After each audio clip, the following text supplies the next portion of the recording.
అలాగే అలాగే అన్నయ్య గారు. అక్క కరెక్ట్ చెప్పినావు అక్క, నువ్వు మాత్రము. శుభం అన్నయ్య గారు. ఇంకా రింగులు ఒకటి మార్పించేసి తాంబూలాలు మార్చుకుందామా? ఏం వదినా రింగులు అంటే రింగులు జాంగ్రీలు మార్చుకుంటాను వదినా, తినేకి బాగుంటాయి. తీసుకో పాప, రింగ్ జాంగ్రీ వద్దు మార్చుకోవాలంటావు. మైసూర్ పాకు తిను, తిను రే పాపా. ఉన్నీలేనా తినేలే పప్పు, కడుపు నిండా తినేవి ఎందుకని. పప్పులు తీసుకోమా, పప్పులు పట్టు, పప్పులు తీసుకో, తిను బాగా తిను, నోట్లోకి వేసుకో. నమ్ములు బాగా, పప్పులు బాగా నమిలితేనే బలము. మా ఆలస్యం చేయకుండా ఈ వధువరులు ఇద్దరిని అక్కడ కూర్చోబెడతాం. రే నువ్వురా.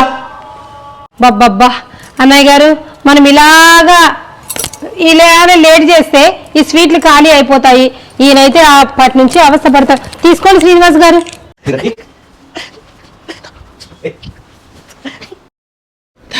ఇదిగో నువ్వు అంటే ఇష్టం మైసూర్ పాకు తీసుకో, తీసుకో.